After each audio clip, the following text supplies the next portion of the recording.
September 10th, 2020. It was announced that Sebastian Vettel would be replacing Sergio Perez for the 2021 season. And while this was arguably one of the worst kept secrets regarding driver transfers, fans couldn't help but feel sympathy for Checo, who saved the team from completely shutting down back in 2018. Regardless, he took the decision on the chin and displayed great appreciation for the Silverstone-based team. In his own words, "I will always be grateful for the opportunity given to me by Vijay Mallya, who believed in me in 2014 and allowed me to continue my F1 career with Force India. To the current administration led by Lawrence Stroll, I wish nothing but the best for the future, especially with the Aston Martin project."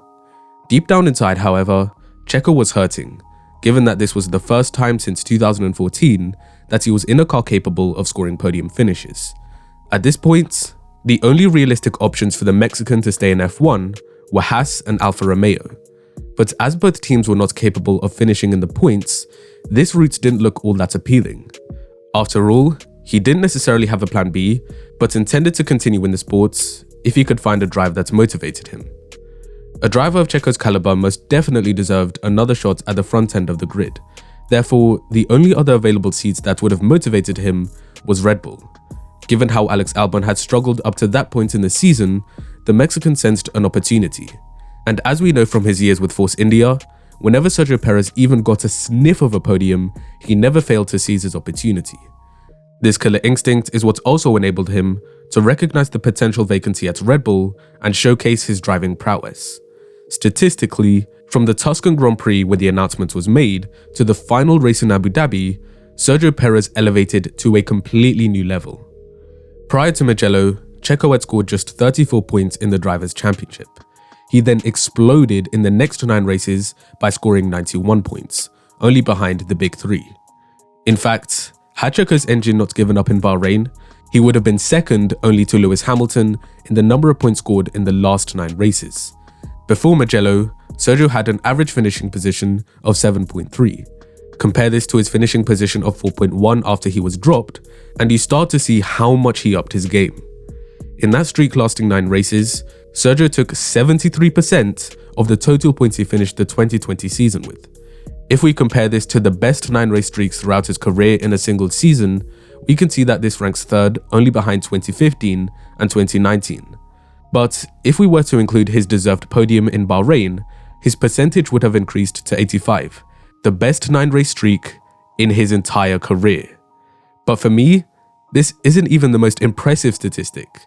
If we compare Checo to the top 13 drivers in the championship before and after Mugello, we can see that Hamilton, Albon, Leclerc, Ocon and Vettel all have a marginal percentage increase in points in those final 9 races compared to the opening 8.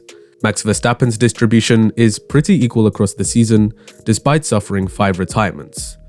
Lance Stroll had by far the worst decline out of anyone, with a 68% decrease in points in the last 9 races. However, the best 3 drivers in the midfield all drastically stepped it up compared to their competitors. Unsurprisingly, these happen to be the most experienced drivers in the midfield. Carlos Sainz managed a 56% increase and Daniel Ricciardo managed a 90% increase. So, what about Checo? Yeah, a 168% increase. Now, this stat is not being used to compare how the drivers performed throughout the season, it's merely to show who had the biggest increase in performance on race day.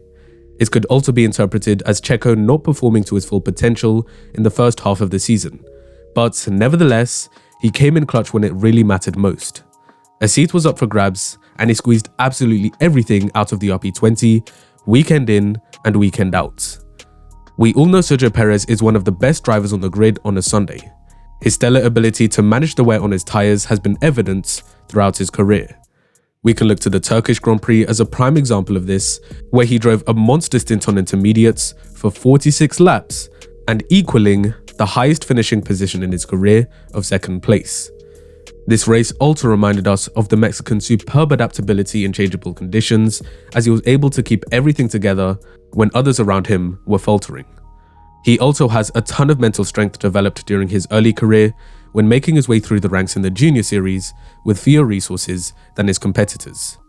His natural ability is also among the very best, as he has superb feel for the rear end of the car, which should bode well in the Red Bull next year. Which then leads us on to what he needs to do in order to succeed at Red Bull.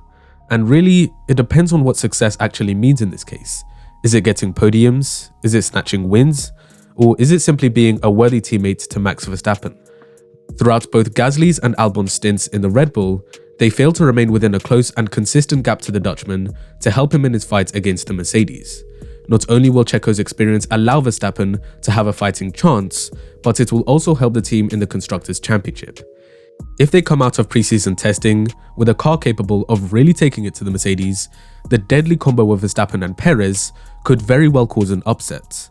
Now, of course, this is Mercedes we're talking about, who stopped development on the W11 after the Belgian Grand Prix, so let's not get our hopes up too much. But there is still an opportunity for Red Bull to close the gap during the season, like they did in 2020. At the final race in Abu Dhabi, where they had the car to win, Verstappen's class shone through and he was able to deliver, taking pole, the victory, and almost the fastest lap before his former teammate snatched that away from him. This was also the race where Albon showed very strong pace and was able to keep tabs with the frontrunners better than he had done all season. This ensured that Mercedes couldn't try anything with strategy, as Albon could be used to cover. If Checo can provide this on a consistent basis, which is highly likely given his form, Mercedes will have a real problem if they are not as dominant as they were in 2020. This is more referring to Valtteri Bottas, who may become a liability for the Arrows on a Sunday if Red Bull are much closer. Checo being in his prime along with a wealth of experience will push Max Verstappen to new heights in 2021, which will only benefit the Dutchman in the long run. The key area where Albon and Gasly lacked was on a Saturday, with Albon being outqualified 17-0 over the course of 2020. While Perez isn't as quick as Verstappen and probably won't outqualify him much, he will be consistently within a respectable gap to his teammates, which will provide greater strategy variability for the races. However, it will be on the race days where Sergio will come into his own. Racing Point's technical director Andrew Green summarized it the best. He's massively underrated. I think he's absolutely at the peak of his career now and he's not fazed by anything. His mental capacity to drive the car and feedback on what the car is doing means for me he is one of the best. And without getting too technical here, Green also describes Checo's remarkable slip control on throttle out of corners as, like he's got, built-in traction control. Going into next season, Sergio will have nothing to lose. A one-year contract will give him the opportunity to prove himself in a car that matches his abilities. Similarly, it will give Red Bull the opportunity to assess whether they want to continue with him into the new regulations or whether to bring back Alex Albon and allow Checo to move elsewhere. Only time will tell how the season plays out, but Red Bull certainly made the right decision to partner a prime Sergio Perez alongside their superstar in Max Verstappen.